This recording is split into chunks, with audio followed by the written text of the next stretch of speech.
अमोल पाटलांना का भाषणाला उठवलं, कारण अमोल पाटील ज्यातनं क्षेत्रातनं गेलेले ते पण एमपीएससी यूपीएससी त्यांनी पण अभ्यास केलेला आहे. त्यांची बायको तुम्हाला माहिती आहे की त्या हे ऍडिशनल एसपी सातारा माहिती आहे आपल्याला, अमोल पाटील. बोला. आज खऱ्या अर्थाने इंदापूर तालुक्यासाठी एक सोन्याचा दिवस म्हणावा लागेल. तुम्ही सर्वांनी आणि तुमच्या कुटुंबियांनी जे काही कष्ट घेतलं, खऱ्या अर्थाने त्या कष्टाचं चीज करण्याचं काम तुम्ही सर्व जे सिलेक्ट झालेलं आहे, मग ते महसूल खात्यामध्ये असेल, कॅनल इन्स्पेक्टर म्हणून असेल, कोण पोलीस खात्यामध्ये असेल, आणि अजून काय सुरू आहे डाउनलोड GST STI म्हणून असेल. तर मग मला एकच सांगायचं की पोस्ट कुठली आहे त्याला काही महत्व नसतं, परंतु UPSC ची पोस्ट तुम्ही मिळवा, MPSC ची पोस्ट मिळवा किंवा आणखी कॉन्स्टेबलची पोस्ट मिळवा, त्या सर्वच पोस्टसाठी तुम्हाला तितकाच जीव तोडून अभ्यास करावा लागतो, तितकीच मेहनत करावी लागते. फक्त आपण स्वप्न कुठलं बघितले सगळे डिपेंड करतात त्या स्वप्नावरती. तुम्ही आता बरेच जणांनी समजा कॉन्स्टेबलचं स्वप्न बघितलं असेल, त्या हिशोबाने तुम्ही त्यासाठी प्रयत्न केले असाल तर तुम्ही कॉन्स्टेबल झाले.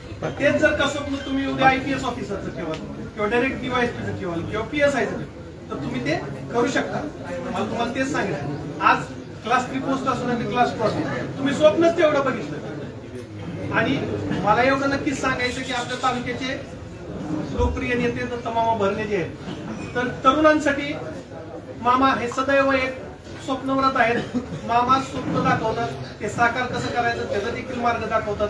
त्यासाठी मामांनी इथं अकॅडमी असेल किंवा इथलं जे ग्राउंड असेल, आमचे मामा खरंच मला सगळ्या तालुक्याच्या वतीने आणि इथल्या आसपासच्या गावांच्या वतीने तुम्हाला आभार मानतो की आसपासच्या गावांमध्ये जितक्या सुविधा नाही आहेत मामा खेळाच्या किंवा हे सगळ्या प्रॅक्टिस करण्याच्या किंवा अकॅडमीच्या, त्या सगळ्या सुविधा तुम्ही इथं निर्माण केलेल्या आहेत. आणि मला वाटतं की हे आपलं ग्राउंड जे आहे किंवा इथल्या ज्या सुविधा आहेत गेल्या 5-6 वर्षापासून मामांनी निर्माण केलेत. आणि खऱ्या अर्थाने त्यावेळेसपासून जर बघितलं मामा तर तालुक्यामध्ये पोलीस भरतीचं जे प्रमाण आहे किंवा MPSC मधून जे भरती होण्याचं प्रमाण आहे ते मोठ्या प्रमाणात इथं मामा तुमच्या माध्यमातून झालेलं आहे. याच्या आधी ह्या मुलांना कधी हे स्वप्न दाखवलेलं नव्हतं. त्यामुळे आपल्या इंदापूर तालुक्यात जर बघितलं तर MPSC असेल, UPSC असेल, कॉन्स्टेबलची पोस्ट असेल किंवा कर सहाय्यक असतील किंवा आपल्या तालुक्यांमधून सिलेक्शन फार कमी प्रमाणात होतं. जसा नेता असेल, जसे आपले वडीलधारी असतील, जसा आपला घरचा कारभारी असेल, आज मामा हे आपल्याला इंदापूर तालुक्याचे आपले घरचे कारभारी असल्यासारखे आहेत. जसं मामा घरचा कारभारी जसा दिशा दाखवतो त्या दिशेवरती, त्या पावलावरती तिथली पुढची मामा पिढी घडत असती. आणि खऱ्या अर्थाने तुमच्या प्रयत्नांनी आणि ह्या मुलांच्या कष्टानं आज इंदापूर तालुका हा अधिकाऱ्यांचा, पोलीस भरतीतल्या कॉन्स्टेबल लोकांचा असेल किंवा आणखीन विविध प्रकारचे जे काही पद असतील ते अधिकाऱ्यांचा तालुका म्हणून इथून पुढे जर काय गणला गेला तर त्याच्यामध्ये मामा काय वावगं ठरायला नको. मला तुम्हाला एवढंच सांगायचंय की तुम्ही प्रयत्नशील राहा. मामा तुम्हाला सदैव जिथं जिथं गरज लागेल, इनफॅक्ट तुम्हाला सांगतो पुण्यामध्ये सुद्धा मामांच्या कामाबद्दल एवढी क्रेज आहे मामा, तिथं MPSC आणि UPSC करणारी मुलं दरवर्षी मामांचा एक तिथं मेळावा घेत असतात, मामांचं मार्गदर्शन घेत असतात. मामा MPSC UPSC झाले असतील नसतील तो विषय नाहीये, पण MPSC आणि UPSC झालेल्या अधिकाऱ्यांना कसं हाताळायचं हे मामांनी एवढी कला कुणाच्यात नाहीये. त्यांच्याकडून काम कसं करून घ्यायचं हे मामांचं काम. कारण अधिकारी होणं तरी मामा अधिकारी एवढं सोपं असतो का, पण समोरचा माणूस आपल्याला कशा पद्धतीने हँडल करतो, कशा पद्धतीने रिस्पेक्ट देतो ह्याच्यावरती अधिकारी सगळे मॅनेज होत असतात. आणि मामांची सर्व क्षेत्रामध्ये मामा हे सर्व गुणसंपन्न आहेत. आणि तुम्ही मामांनी आपला फायदा काय करून घेतलाय, इलेक्शन मध्ये मतं मिळवून आपला फायदा करून घेतलाय, बरोबर आहे. आता मामांचा फायदा तुम्हाला काय करून घ्यायचा, तुमच्या जीवनामध्ये जे काही बदल घडवून आणायचे असतील, तुमच्या अडीनडी जे असतील, तुमची गरज जी असेल, एखाद्याचं जर काय हरिभाऊ काम झालं नाही ना मामांकडून तर तो माणूस आळशी असं मी म्हणतो. मामांपर्यंत जो कोणी येईल, जो धडपड करल त्याचं काम 100% मामांच्याकडून होत असतं. त्यामुळे तुम्ही सगळ्या मुलांनी स्वप्न मोठं बघा. तुम्हाला आज जे यश संपादन केलंय, जे यश पादाक्रांत केलंय त्याबद्दल तुम्हा सर्वांना तुमच्या हार्दिक शुभेच्छा, तुमचं सगळ्यांचं हार्दिक असं अभिनंदन. पण आपल्याला ह्याच्यावरती थांबायचं नाही. तुम्ही तुमच्यासाठी तुम्हाला सांगतो, आता तुमची परिवारातली जे काही लोक असतील किंवा आपण आपल्या पाल्यांना किंवा जे आता अभ्यास करत असतील त्यांना काय करा, तुम्ही मोठमोठे जे अधिकारी आहेत त्या मोठ्या अधिकाऱ्यांच्या संपर्कात कधीतरी त्यांना येऊ द्या. ज्यावेळेस आपण अधिकारी बघतो त्या अधिकाऱ्याचा रुतबा बघतो, फक्त रुतबा नाही पण त्याला डोक्याला हेडेक पण तेवढंच असतं की नुसतं असं दिसतंय गाडी घोडा त्याचा काय उपयोग नसतो, त्याचा उपयोग तो अधिकारी कधी घेत नसतो, त्याच्या मागे त्याचे टेन्शन असतं, तहसीलला सांभाळत असतो. पण जेव्हा तुम्ही ते बघता त्यावेळेस तुम्हाला कुठेतरी एक उर्मी तयार होती की नाही बाबा मला सुद्धा हेच व्हायला पाहिजे. आणि ज्यावेळेस ती ईर्ष्या तयार होईल, ज्यावेळेस तुमचं रक्त सळलं, त्यावेळेस तुम्ही ते ध्येय तुम्हाला मिळवण्यासाठी तुम्ही तिथं धडपडत असता. आणि 100% जो कष्ट करेल प्रामाणिक त्याला ते यश मिळाल्याशिवाय राहत नाही. आणि मामा तुमच्या वतीने ग्वाही देतो की तुम्हाला काही लागू द्या त्या संदर्भात तर मामा सदैव तुमच्या सगळ्यांच्या पाठीशी खऱ्या अर्थाने मामा म्हणून तिथं उभा राहतील एवढीच ग्वाही देऊन थांबतो. पुन्हा एकदा तुम्हाला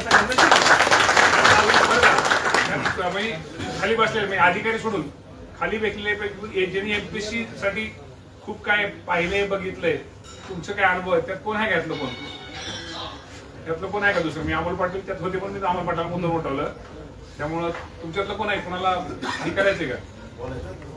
साहेब तू एक गंमत सांगतो. मला एक हे पाठवले मी पत्रकार पण येते एका एमपीसीच्या मुलाने हे पाठवले मला. तुझं नाव सांग सगळ्यात पहिल्यांदा.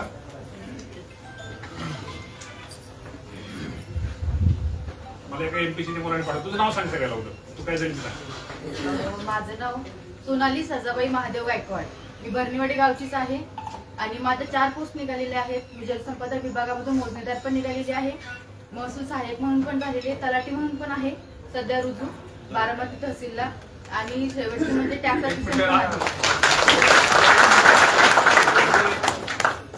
एक मला एमपीसीच्या मुलाने ही पाठवलंय मेसेज पाठवले खूप मला मेसेज पाठवलेत तर ते फक्त एक वाच तू वाचून दे सगळ्या. नमस्कार मामा. ऑक्टोबर 2020 मध्ये आपल्या अध्यक्षतेखाली एमपीएससी व गॅट जी बैठक झाली होती तिथे आपण प्रायोगिक तत्वावर राज्यातील सर्व विभाग, स्थानिक स्वराज्य संस्था व महामंडळ येथील सर्व लिपिक पदे एमपीएससी द्वारे घेण्याचा निर्णय झाला. ही सर्व पदे एमपीएससीच्या कक्षेत घेऊन 2023 मध्ये 7035 लिपिक पदांसाठी जाहिरात प्रसिद्ध झाली. राज्यात प्रथमच असा ऐतिहासिक निर्णय होऊन जाहिरात आली. त्यामुळे याचा होतकरू गरीब हुशार उमेदवारांना पारदर्शक परीक्षा होऊन न्याय भेटला आहे.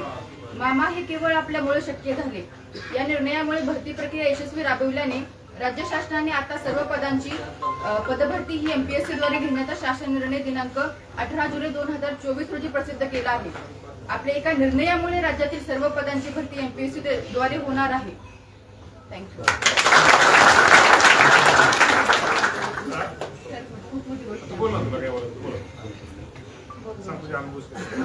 अनुभव म्हणजे माझा तर बॅकग्राऊंड इंजिनिअरिंग आहे आणि आमच्या सर्वांसाठी हे खूप मोठं आमच्या फॅमिलीसाठी खूप मोठी गोष्ट आहे.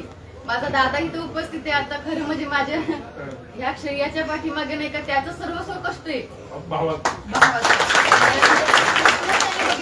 पहिले मी हे स्वप्नही बघितलं नव्हतं, हे स्वप्न त्यांनी बघितलेले.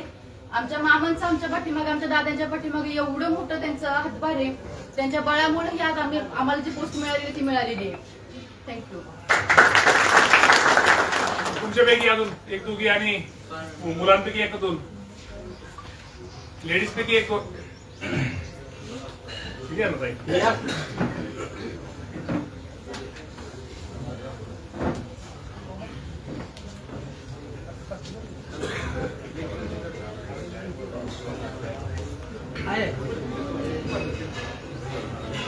पहिल्यांदा सर्वांना नमस्कार. मी भवानीनगरवरून आले. सुनीता लैला भारती काळजे उर्फ सुनीता रवींद्र चव्हाण. म्हणजे मामांच्या निर्णयाचा मला खूप मोठा फायदा झाला आहे.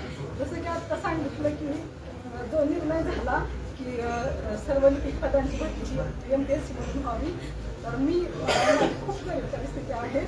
मी ब्युटी पार्लरचा व्यवसाय करत होते 15 वर्षापासून आणि आता माझं 41 रनिंग आहे. तर मी 2 वर्षापासून अभ्यासाला सुरुवात केली आणि मामांच्या ह्या निर्णयामुळे आज मी महसूल सहाय्यक म्हणून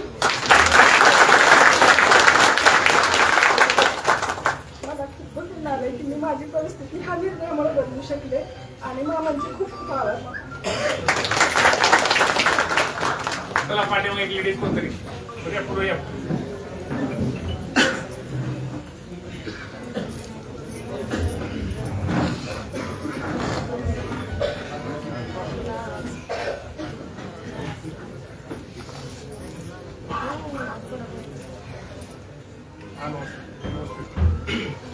उपस्थितांना नमस्कार.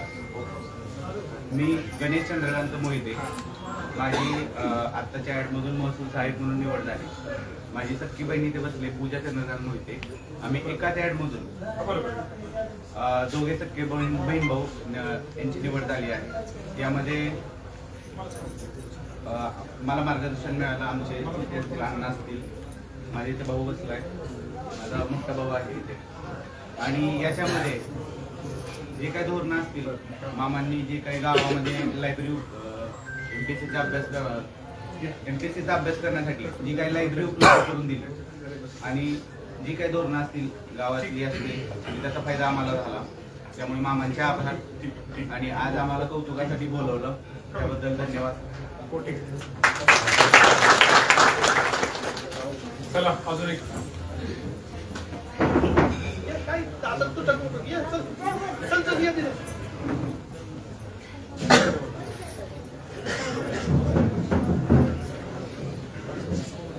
मोठे नाव सांगतो पहिलं.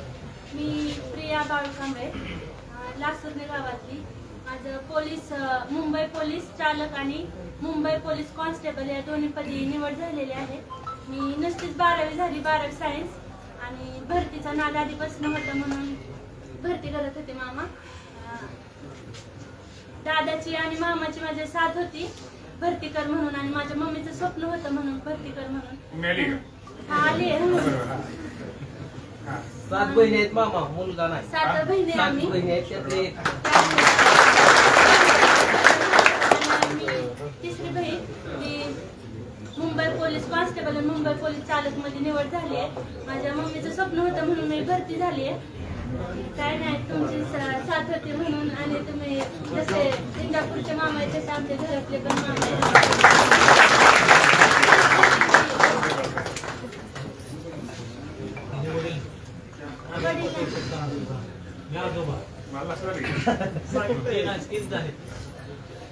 नमस्कार. मी अमर सुरेश ठाकोडे, गाव माझं पिलेवाडी करस.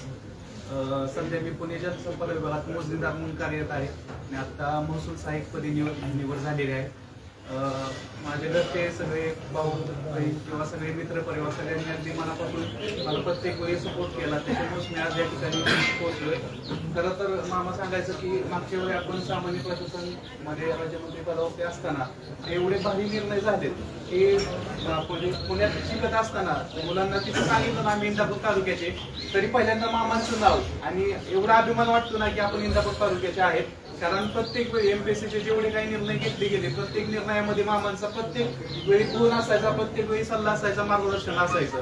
आता सुद्धा ह्या निकालाच्या वेळी निकाल लवकर लागत नव्हता तर आमचे सहकारी सगळे मित्र परिवार इथं याच ठिकाणी येऊन आम्ही निवेदनं दिलेत आणि त्या निवेदनानंतरच परत पुढच्या कार्यवाही चालू झाल्या. खूप खूप धन्यवाद मामा, तुम्ही आम्हाला सोबत आहात. नक्कीच आम्ही अजून पुढे जाऊ. बोलायचं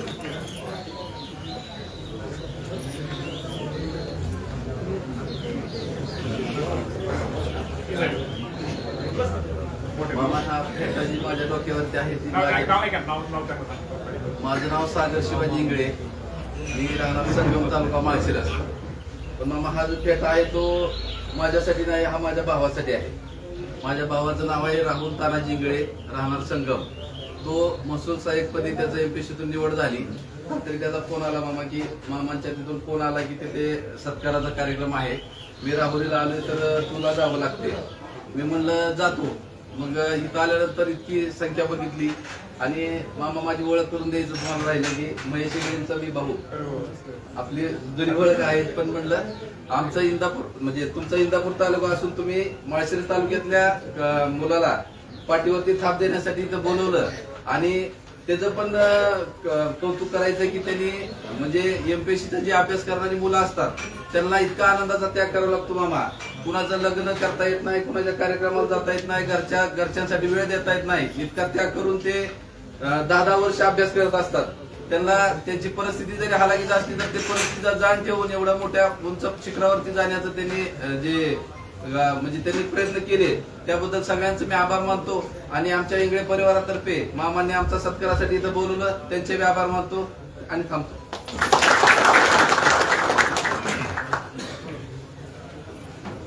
अक्षय हनुमंत गायकवाड. माझी मुंबई पोलीसपदी निवड झाल्याबद्दल मी इथे सत्काराला मामांनी मला सत्काराला बोलावले आहे. 2011 मध्ये माझी बहीण वैशाली हनुमंत गायकवाड यांची मुंबई पोलीसपदी निवड झाली होती. तिथे मामांची तिथे मोफत अकॅडमी चालू होती त्या ठिकाणी. आणि 2016 मध्ये माझा भाऊ सचिन हनुमंत गायकवाड याची पण मुंबई पोलीसलाच निवड झाली. ती पण अकॅडमी मोफतच होती.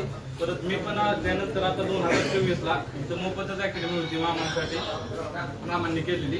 तिथेच मी पण हे झालो भरती झालो. त्यामुळे मामांचे खूप खूप आभार. धन्यवाद. बोलायचं का पाठीमाग कोणाला बोलायला बोलत नाही ना.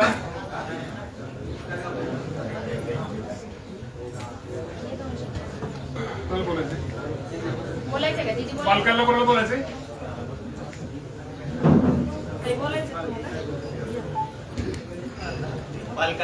काय तुला बोलायचे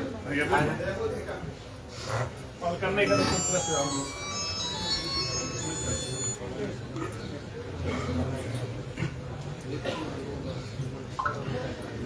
मी पौर्णिमा सोमनाथ लोंढे लासवणे गावचे.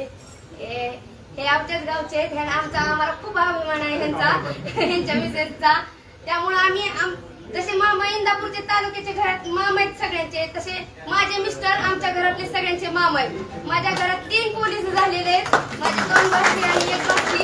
त्यामुळे आम्हाला जसे मामांचे कसं सहकार्य तसंच आम्हाला पण आमच्या मिस्टरांचे किंवा यांच्या मामाचे सहकार्य. आणि एवढं सांगते की माझ्या सर्वात मोठा भाचा पहिल्यांदा हिताचा अकॅडमीला आला अंथरुण्याला. आणि त्यांनी एक माझ्या भाचीला सांगितलं की इतकी सुंदर लायब्ररी, हिला सुद्धा लायब्ररी तिथंच बोलवलं होतं. ही एक दिवस आली लायब्ररीत आणि म्हणली एवढी शांत वातावरण आहे, इथं तर अभ्यास कसं काय करायचा, इथं तर झोप लागते. म्हणून ती एक दिवस झोपली. म्हणली इथं अभ्यास होणार नाही. पण माझा एक भाचा म्हटला नाही, हे करिअर करायचं आहे, हे मामांनी आपल्याला मिळवून दिलेलं आहे, ह्याचा फायदा घ्यायचा. म्हणून माझ्या बाचीने अभ्यास केला आणि आमच्या घरात आता 3 पोलीस आहेत. आणि मामाचे खूप खूप आभार.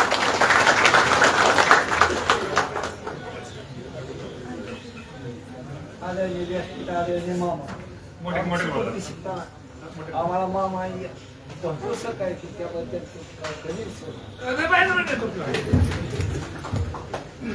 उपस्थित सर्व अधिकारी, ज्यांनी तुम्हाला घडवलं ते सगळे पालक, सर्व आदरणीय व्यासपीठ, उपस्थित सर्व आमच्या महिला भगिनी बंधू, आपल्या इंदापूर तालुक्यातील 46 आणि संगम मला 47 मुद्दावर संगमचा का केलाय आपल्या इंदापूर आणि संगमची आपली सीओए. काही मुलं इकडे नरसिंगपूरला इथे ह्या ग्रुपमध्ये असतात, अभ्यास करायला इथं असतात. तेव्हा आज 47 जणांपैकी 42-43 जण हजर आहेत. तुम्ही ज्यांचं तुमच्या सगळ्यांचं पहिल्यांदा जी निवड झाली त्या निवडीबद्दल पहिल्यांदा तुमच्या सगळ्यांचे तुमचं मी पहिल्यांदा अभिनंदन करतो. खरं तर एमपीएससी हा विषय किंवा ग्रामीण भागातील मुला मुलींना काय अडचण असती हे माझ्यासारख्या कार्यकर्त्याला या राज्याचं 2019 साली उद्धवजी ठाकरे साहेब मुख्यमंत्री असताना एक सामान्य प्रशासन, आपण त्याला जीएडी म्हणतो, त्या सामान्य प्रशासनाचा राज्यमंत्री म्हणून काम करण्याची मला संधी मिळाली. उद्धवजी ठाकरे मुख्यमंत्री असल्यामुळं राज्यमंत्री म्हणून या डिपार्टमेंटची मी खूप माहिती घेण्याचा प्रयत्न केला. आणि 2019 साली आपल्या सगळ्यांना माहिती आहे की त्याच्या अगोदर 2014च्या अगोदरपासून आपल्या एमपीएससीची भरती अजिबात जागा भरल्या जात नव्हत्या. त्यामुळे एक विद्यार्थिनीमध्ये एक नैराश्य निर्माण झालं होतं. ग्रामीण भागातील खूप मुलं मुली पुण्याला, मुंबईला, राहुरीला किंवा जिथं जिथं शहरात शक्य आहे तिथं अभ्यास करत होती. पण अभ्यास करत असताना परीक्षा मात्र होत नव्हत्या. त्यामुळे एक नक्की विद्यार्थ्यांमध्ये खूप मोठी नाराजी होती. माझ्यासारख्या कार्यकर्त्यांनी या विभागाची जबाबदारी घेतल्यानंतर हे पाहिल्यानंतर निर्णय घेण्याच्या टायमालाच निश्चित प्रकारे करोनाचं खूप मोठं संकट आलं. आणि करोनाचं संकट आल्यानंतर त्यातही थोडं काही गोष्टीमध्ये थोडं अडचणी आल्या. परंतु माझ्यासारख्या कार्यकर्त्यांनी त्यावेळेस ठरवलं होतं की निश्चित प्रकारे या मुलांना मुलींना एक न्याय दिला पाहिजे. हे जे अभ्यास करतात ह्यांना कुठेतरी त्यांच्या परीक्षा झाल्या पाहिजे, ह्यातनं कुठेतरी अधिकार निर्माण झाले पाहिजे. आणि शेवटी ही गोष्ट खरी काही शासकीय काही गोष्टीमध्ये काही तांत्रिक अडचणीमुळं बऱ्याचशा गोष्टी क्षुल्लक कारणामुळं त्या पुढं गेल्या आणि त्याचा त्रास तुम्हाला सगळ्यांना झालेला आहे. तुम्हाला सर्वांना माहिती आहे की ग्रामीण भागातल्या मला तुम्हाला सगळ्या अधिकाऱ्यांना एक सांगायचंय की त्या बाबतीमध्ये मला खूप बरं वाटतं. आज एमपीसीचं कुणी मी मंत्री नव्हतो पाठीमाग साधारणतः 21-22च्या आसपास मी नसताना सुद्धा मी तळजाई टेकडीवरती फिरत होतो आणि त्यावेळेस फिरत असताना एक 5-6 मुलं डीवायएसपी डेप्युटी कलेक्टर एक मुलगी ही सकाळी 7 वाजता मला भेटायला त्या तळजाच्या टेकडीवरती आली आणि त्यांनी मला तिथं सत्कार सन्मान केला. मला माझ्याकडे फोटो वगैरे सगळे आणि त्यांनी एवढंच सांगितलं की तुम्ही आज जरी मंत्री नसला, मी त्यावेळेस मंत्री नव्हतो, राज्यमंत्री माझा पाय उतार झालता, की जरी तुम्ही नसला तुम्ही घेतलेल्या निर्णयामुळं आमचा हा फायदा झाला. आणि त्यानंतर असे बरेचसे लोक मला मुलं मुली भेटले की मामा तुम्ही खूप चांगले निर्णय घेतले, हे बंद पडलेल्या परीक्षा परत चालू केल्या, हे सगळं केलं आणि त्याचा फायदा आम्हाला होतोय. आणि काल तुमचे ज्यावेळेस हे निकाल लागले त्यावेळेस एका विद्यार्थ्याचा मला अनेक मेसेज आले, त्यातला एक विद्यार्थ्याचा मेसेज मी मुद्दाम त्याला वाचायला दाखवला. शेवटी काम कराय मला पण एक समाधान वाटलं ना की 2020 साली जो मी निर्णय घेतला, क ड च्या जागा आहेत त्या एमपीसी कडे घेतल्या, कारण क ड च्या जागा घेतल्या, परीक्षा घेतल्या की लगेच आरोप प्रत्यारोप परत त्याला स्टे, विद्यार्थ्यामध्ये एक नैराश्य निर्माण व्हायचं. आणि हे एमपीसी कडे घेतल्यामुळं आज किंवा बाकीच्या गोष्टीमध्ये काय वेगळ्या ठिकाणी पोलीस असतील, सेल टॅक्स असतील, त्यामुळे आज किती फायदा आपल्या एका निर्णयामुळे होतं हे मी आता माझ्या बाकी राज्यात सोडून द्या, मी माझ्या तालुक्यात हे बघतोय. ह्याच्यासारखं पुण्य, त्यासारखं चांगलं काम करण्याचा मी भाग्यवान आहे. मंत्री म्हणून मंत्रीची खुर्ची मी रुबाब करण्यासाठी नसती. शेवटी त्या पदाचा उपयोग लोकांसाठी किती होतो, विद्यार्थ्यांसाठी किती होतो हे आपण पाहायचं असतं. आणि मी जे त्यावेळेस निर्णय चांगले घेतले, आज त्याचा फायदा, आज तुमच्या सगळ्यांच्या चेहऱ्यावरचं हास्य, माझ्या तुमच्या कुटुंबाच्या चेहऱ्यावरचं हास्य बघितल्यानंतर आपण फायदा, गोष्टी माझ्या दृष्टीने खूप क्षुल्लक होत्या, माझ्या दृष्टीने खूप प्रयत्न, खूप छोट्या गोष्टी होत्या, तुमच्या दृष्टिकोनातून निर्णय किती महत्वाचे होते, किती मोठे होते हे मला आज तुमच्या चेहऱ्याकडे बघून समजतंय. मी तुम्हाला एवढंच सांगतो, तुमचं अभिनंदन मग श्यामल पाटलांना मुद्दाम मी उभा ह्यासाठी केलं की त्यांनी तुम्हाला अनुभव शेअर केले की शेवटी आयुष्यामध्ये तुम्हाला मी सांगतो, तुम्ही आज अधिकारी, तुम्ही आज मोठे म्हणाल, तुम्ही एवढं आपल्याला थांबायचं नाही, अजून आपल्याला अभ्यास करायचा आहे. मगाशी त्या ताईंनी सांगितलं की मला आपल्या भगवानराव भरणेजी प्रतिष्ठातेची जी आपली अंतरण्यामध्ये ते आपण काय म्हणतो अकॅडमी नाही म्हणतो, लायब्ररी, ठीक आहे लायब्ररी अकॅडमी, आपण सहज मला मी झेडपीचा अध्यक्ष असताना मोठी इमारती बांधलेले ग्राउंड चांगलं करून दिलेलं आहे, ग्राउंड दिलेलं आहे, विद्यार्थ्यांना अभ्यास करण्यासाठी पुस्तकं दिलेली आहेत. आपण 1 रुपयाची फी पण कोणा, शेवटी गरीब माणसाला कुठं त्याचा आर्थिक त्याच्यावरती बाहेर पडला नाही पाहिजे, 1 रुपया सुद्धा फी घेत नाही. आता भविष्यामध्ये आता मला एवढंच माझ्या काय दूरशे राहिल्यात, आपल्याला गेस्ट लेक्चरर आज इथं माऊली रायते साहेब पत्रकार आहेत, त्यांचा पण सगळे बाकीचे पत्रकार पण आहेत, पण मी मुद्दाम का त्यांचा उल्लेख करतो की जे आता गेस्ट लेक्चर आहेत की ज्यांना आता अनुभव आहे, मगाशी मुद्दाम मी त्यांना उठवलं का की त्यांना अनुभव आहे, त्या अनुभवातून अनेक विद्यार्थ्यांना एक चांगल्या प्रकारचं मार्गदर्शन कसं होईल की आपल्याला पुढे अजून एवढ्यावरती न थांबता चांगलं क्लास 1, सुपर क्लास 1, क्लास 2 आपल्याला कसं होता येईल यासाठी आपल्याला चांगल्या प्रकारचं मार्गदर्शन सुद्धा आपण करतोय. इंदापूरला तुम्हाला सगळ्यांना माहित आहे की इंदापूर शहरामध्ये गरीब विद्यार्थ्यांसाठी आपण आता पाठीमागं त्याचं भूमिपूजन पण केलंय, कदाचित पत्रकारांना माहिती नसेल, गरीब विद्यार्थ्यांसाठी, मुला मुलींसाठी सेपरेट व्यवस्थेसाठी 5 कोटी रुपयाची लायब्ररी आपण तिथे मंजूर केली. त्याचा उद्देश काय, शेवटी सगळ्या गरीब मुला मुलींना त्याचा फायदा झाला पाहिजे. सगळ्यालाच पुण्याला शिकता येत नाही, सगळ्यालाच कोल्हापूरला शिकता येत नाही, सगळ्यालाच राहुरीला शिकता येत नाही, सगळ्याला शहरामध्ये जाऊन शिकता येत नाही. त्या मुला मुलींना कुठेतरी मोफत त्यांना पुस्तकं मिळाली पाहिजे, अभ्यास करता आलं पाहिजे. त्यासाठी ती खूप मोठी लायब्ररी तिथं आपण इंदापूरला पण करतोय, तिथं भरणेवाडीला पण आहे. आज वालचंदनगरला तुम्हाला माहिती आहे की त्या शाळेसमोर ग्राउंड आहे. आता मला वाटतं या 8 दिवसामध्ये क्रीडा विभागाचे राज्याचे सगळे अधिकारी इथे येऊन एक तुम्हाला कसं आहे, शेवटी मला आज पद मिळालंय, हो मी राज्याचा मंत्री बरोबर आहे, पण राज्याचा मंत्री जरी असलो शेवटी मी इंदापूरचा आमदार आहे, तुमचा प्रतिनिधी आहे. शेवटी इंदापूर तालुक्यातील आज माझ्याकडे क्रीडा विभाग आहे. क्रीडा विभागाच्या माध्यमातून प्रत्येक गावामध्ये कशा आज मला वाटतं वालचंदनगरच्या भागात त्या शाळेच्या समोर मोठं ग्राउंड आहे, तिथं काय करता येईल, निमगावला काय कुस्ती आहे, निमगावमध्ये काय करता येईल, जिथं ज्या गावामध्ये कुरवली असेल, आपलं कळंब असेल, तिथं कबड्डीचं आहे, तिथं कबड्डीसाठी काय करता येईल, किंवा ज्याच्या गावामध्ये इंदापूरला आपण वेगवेगळे खेळ तिथं खेळले जातात, तिथं काय करता येईल की जेणेकरून त्यामध्ये विद्यार्थ्यांचा एक आत्मविश्वास वाढेल. त्यामुळं खेळ पण खेळतील आणि अभ्यास पण करतील, उद्या अधिकारी पण होतील. आणि तुम्हाला माहिती की आता जर चांगल्या प्रकारचे खेळ खेळले, थेट नियुक्ती देण्याचा निर्णय शासनाने घेतलेला आहे. आणि जेणेकरून ह्या गोष्टी भविष्यामध्ये तुम्हा लोकांना ज्या अडचणी आल्या, पाठीमागच्या लोकांना अडचणी आल्या, त्या अडचणी त्यांना येऊ नये.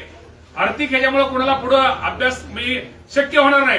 त्यांना तालुक्यामध्ये कसा अभ्यास करता येईल, पुस्तक वाचता येईल, मोफत पुस्तक करता येईल, घरच्यांना आर्थिक ताण पाडणार नाही, यासाठी बंधूंनो निश्चित प्रकारे भविष्यामध्ये आपल्याला काही गोष्टी चांगल्या करायच्या. त्यासाठी बंधूंनो तुम्ही सुद्धा अधिकारी झालेला आहे. आता तुमची पण जबाबदारी आहे. तुम्ही जे भोगलंय, तुम्हाला ज्या अडचणी आल्या त्या तुम्ही तिथं तुम्हाला पुढच्या येणाऱ्या पिढीला, तुमच्या सहकार्यांना, तुमच्या नातेवाईकांना, तुमच्या गावातल्या लोकांना, तुमच्या मित्रमैत्रिणीला तुम्हाला चांगल्या प्रकारे तुम्ही मार्गदर्शन करा. तुम्हाला त्यातला अनुभव आलेला आहे, तुम्ही आता अधिकारी झालेला आहे. त्यातनं तुमच्या मित्रमैत्रिणी कशा अधिकारी होतील, जवळचे नातेवाईक कसे अधिकारी होतील, त्यासाठी काय मार्गदर्शन लागणार आहे. शेवटी एक लक्षात ठेवा, आपल्या एका मार्गदर्शनामुळं त्या पुढच्या माणसाचं आयुष्य बदलणार आहे. त्यामुळे शेवटी पद, मी आज मंत्री आहे, तुम्ही अधिकारी आहे, हे अधिकारी किंवा पद ह्याचा उपयोग आपण आपल्या लोकांसाठी किती होतोय, आपल्याकडून किती लोकांना मदत होणार आहे, ह्याचा तुम्हाला मी सांगतो. ही नोंद, हे काम आहे ना, हे खूप मोठं पुण्याचं काम आहे. हेच काम करा. तुम्ही आता सगळे अधिकारी आहात. तुम्ही आता प्रत्येकाने ठरवा की मी आता अधिकारी झाले, नक्की माझ्या माध्यमातून मी 5 ते 10 अधिकारी प्रत्येक वर्षी मला मी 5 लोकांना चांगल्या प्रकारचं मार्गदर्शन करीन. आणि प्रत्येक वर्षी 5 अधिकारी 5 लोकांना मी मार्गदर्शन करून 5 लोक कशी हे इंदापूर तालुक्यातनं एमपीसी असेल, तुमच्या इतर कुठल्या परीक्षा, स्पर्धा परीक्षा असतील, त्यातनं कसे विद्यार्थी पुढे जातील, एवढंच तुम्ही मार्गदर्शन करा. आणि त्यातनं हे खूप मोठं पुण्य. त्यासाठी लांब देवाला देवीला जायची अजिबात गरज नाही. तुम्हाला सांगतो, शेवटी तुम्ही देव देवी, एखादा देव तुम्हाला आमचा मित्र आहे. एखाद्या गरीब मुलामध्ये देव बघा, एखाद्या गरीब मुलीमध्ये मुलीला जर मार्गदर्शन केलं तर ती मोठी अधिकारी होणार आहे. तिला देवी म्हणून तिलाही करा. त्या देवदेवसाठी तुम्ही निश्चित प्रकारे एक चांगलं काम करा. एक राज्याचा मंत्री म्हणून मला माहिती आहे, मंत्रीपद काय मिरवायसाठी नसतं, रुबाब करण्यासाठी नसतं. तुम्ही आज एमपीसी विद्यार्थी, तुम्ही सहज एसपी ऑफिसला जर फोन केला, एसपी ऑफिसला जर सगळ्या मंत्र्यांची यादी घेतली मंत्र्यांची, आणि तुम्ही फक्त ती यादीमध्ये बघितलं, आता काय सगळं ओपन आहे, सगळं कळतं की संरक्षण नाकारणारा मंत्री कोण, तर तुमचा मंत्री आहे. कशासाठी गोष्टी पाहिजे. शेवटी आपल्याला जरी जास्त झाल्यानंतर ते उघड विनाकारणी होतं. तरी मला काल रात्री एसपी ऑफिस मधून फोन आलेला आहे, हे असलं तुम्ही करू नका, तुम्ही हे असलं ते करू नका, हे बरोबर नाही. पण जरी असलं तरी मी माझा स्वभाव तुम्हाला सगळ्यांना माहिती आहे. मी ठीक आहे, मला शेवटी त्यांना मी विचार करून सांगतो. म्हणजे हे कसं असतं, कुठलंही पद हे तुम्हाला सांगतो, जेवढा आपल्याकडून लोकांना फायदा करता येईल, जेवढं आपल्याला लोकांच्या कल्याण करण्याचा प्रयत्न आपण सर्वांनी करा. मी तुम्हाला सगळ्या अधिकाऱ्यांना सांगतो, तुम्हाला सगळ्यांना सांगतो की आज मुलं असतील, मुली असतील, तुम्हाला सगळ्यांना शेवटी कुटुंब आहे. पण कुटुंबात आज तुम्ही अधिकारी झाल्यानंतर तुम्हाला बाकी तुमचा स्तर उंचावणार आहे. पण एक नेहमी गोष्ट आयुष्यामध्ये लक्षात ठेवा, ज्यांनी तुम्हाला पदासाठी पोहोचवण्यासाठी प्रयत्न केला, ज्यांनी तुम्ही अधिकारी व्हावं, त्या तुमच्या आईनं, तुमच्या वडिलांनं, तुमच्या मोठ्या बहिणीनं, भावानं, घरच्या ह्यांनी खूप कष्ट केलं. माझी बहीण अधिकारी व्हावा, माझा भाऊ अधिकारी व्हावा, माझा मुलगा अधिकारी व्हावी, माझी मुलगी अधिकारी व्हावी, या लोकांनी खूप कष्ट केलेलं आहे. त्या कष्टाचं तुम्ही ह्या लोकांना कधी आयुष्यामध्ये विसरू नका रे बाबा. शेवटी लोकांनी काय कसं असं पद पैसा आपण विसरतो. कदाचित अभ्यास करताना, तुम्हाला हे करताना तुमची आई कधी तुमच्यावरती रागवली असेल, भाऊ रागावला असेल, बहीण रागावली असेल, वडील रागावले असतील, त्यांनी खोटं रुसायचं नाटक पण केलं असेल. ह्याचा उद्देश काय? ह्याचा उद्देश एकच होता, माझा मुलगा मोठा व्हावा, कुठेतरी अधिकारी व्हावे. आमच्या आयुष्यामध्ये खूप आम्ही मान अपमान सहन केले, आम्हाला खूप कष्ट सहन केलं. ते आमच्या मुलाच्या मुलीच्या वाट्याला येऊ नये. या लोकांनी तुमच्यासाठी खूप बाबांनो केलेले, त्या लोकांना आयुष्यामध्ये कधी विसरू नका. कारण का दिवस केल्यानंतर तुम्हाला तुमचा संसार मुलं बाळ जरी असली, कसं असतं की शेवटी सुख में तो सब साथी, दुःख में कोई नाही. पण तुम्ही एक लक्षात ठेवा, ह्या खुर्चीपर्यंत ज्यांना तुम्हाला हे पोहोचवलं, त्या पोहोचवण्यासाठी खूप प्रयत्न केलं, त्या घरच्या नातेवाईक मित्रमंडळीला आयुष्यामध्ये कधी विसरू नका. शेवटी आयुष्यामध्ये ह्या गोष्टी खूप महत्वाच्या असतात. आणि हे पण लक्षात ठेवा, शेवटी आपण म्हणतो हे म्हणण्यापेक्षा वरचा हा आपलं बघत असतो. त्यामुळं निश्चित प्रकारे आज त्या ताईच्या डोळ्यातून पाणी आलं की शेवटी तिला तो कदाचित तो निर्णय माझ्या 2020 साली निर्णय मी घेतल्यामुळे ताई आज तुला त्याचा फायदा झाला. तुझ्या डोळ्यातून जे पाणी जे आहे तुझे जे पाणी होते आम्हाला सुद्धा सगळ्यांना निश्चित प्रकारे ते भावलेले. शेवटी आपण मला सुद्धा मनाला समाधान आहे. आज संध्याकाळी झोपताना मला पण बरं वाटेल की आपण तो निर्णय घेतल्यामुळं कितीतरी लोकांच्या, कितीतरी कुटुंबाचं, कितीतरी संसारात करणाऱ्या कुटुंबाचं किती कल्याण झालं, मुलामुलीचं किती कल्याण झालं. हेच आशीर्वाद आहे. त्यासाठी कुठं लांब कुठेतरी देवीला जायचं बाबांनो मी अजून डबल उल्लेख करतो, त्यासाठी गरज नसते. त्यामुळं खूप चांगलं तुम्हा सगळ्यांचं धन्यवाद. आज आपले सगळे अधिकारी मला वाटतं काठीत पण मला वाटतं मोहिते साहेबांनी किंवा बऱ्याच ठिकाणी असं काठीमध्ये पण मला वाटतं ते सुरू केलेलं आहे. तिथं त्यांना आपण तिथं मला वाटतं 25 लाख रुपये ह्यासाठी दिलेत. कशासाठी? अभ्यासिका. काय आपला उद्देश काय मला तर तुम्हाला खरं जाऊ का, मी आता ठरवलंय गाव तिथं अभ्यासिका पण करायची. शेवटी आता हे ठीक आहे, समाज मंदिर सभा मंडप वगैरे हे द्यायला काय त्याला दुमत नाही. शेवटी त्यातनं कुणाचं काय कल्याण होणार आहे. माझ्या 2 गोष्टी लक्षात, महिला बचत गटांना एक स्वतःच एक रूम आणि प्रत्येक गावामध्ये गाव तिथं अभ्यासिका आणि मोठ्या मोठ्या गावामध्ये. त्यामुळं आपल्याला अजून काय मला तुम्हाला सगळ्यांना एक विनंती करायची, आज तुम्हाला कोणाला बोलता जरी आलं नाही तर मला तुम्ही लेखी मला द्या की आपल्याला हे केल्यानंतर आपल्या मुलामुलींचा आपल्या अधिकाऱ्यांना त्यामध्ये चांगला फायदा होणार आहे. त्या गोष्टीचा भविष्यामध्ये निश्चित प्रकारे अंतर्भाव करून आपल्याला भविष्यामध्ये येणाऱ्या पुढच्या तुम्ही झालात, तुम्हाला ते एवढं थांबायचं नाही, आपल्याला अजून पुढचं ध्येय गाठायचंय. त्यातनं तुमच्याकडून काय सूचना असतील आपण मुलामुलींना चांगल्या प्रकारचं आपण सगळ्यांना तिथं कुठेतरी दुरुस्ती करून एक चांगलं काम करण्याचा, एक चांगल्या गोष्टी करण्याचा प्रयत्न निश्चित प्रकारे करूया. आज लग्नाची खूप मोठी हित आहे, सगळ्याला लग्नाला जायचंय.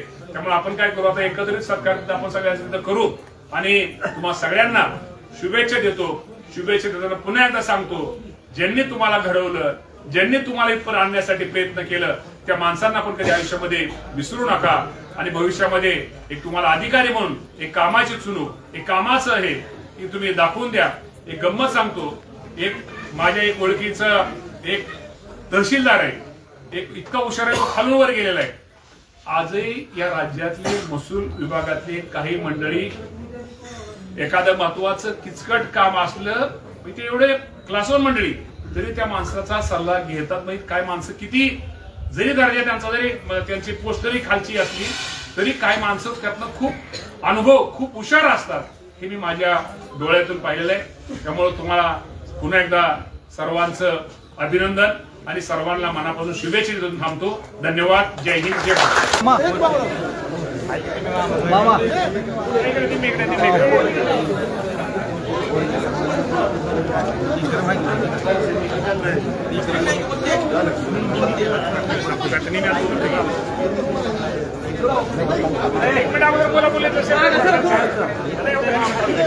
सरा मागे या सगळी मागे सरा सगळेच मागे चला चला होय मागे चला की मागे सरा नाही सगळे पुरं मागे चला चला चला चला चला चला मागे सगळे फोटो सगळ्यांनाच घ्यायचं मला सगळ्यांना घ्यायचं. चला मागे सरा पूर्ण मागे जाऊ. चला मागे सरा आंबादास परत मोठं दिसणार नाही. मामा इकडे बघा थोडं पाठीमागे कोणच आहे मागे सर मामा मामा एक मिनिट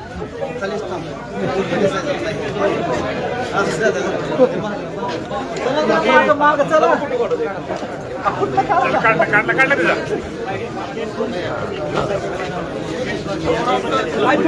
माग माग मुलं माग एक मिनिट बसलेलं इथं उभं राहा. एक मिनिट काय बोलायचं पण नाही. थोडं प्लीज मागे सर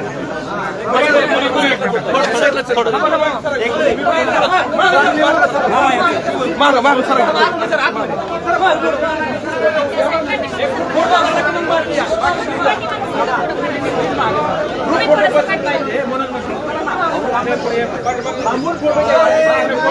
शुभम कुठे शुभम शुभम शुभम कुठे शुभम शुभम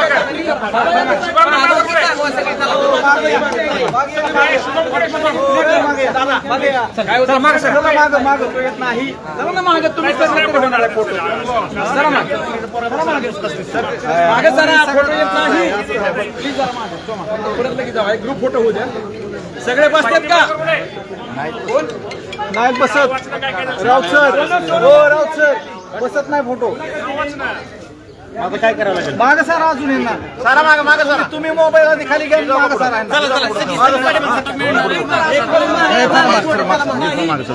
फोटो बसत नाही. मागं सरा सरा मागं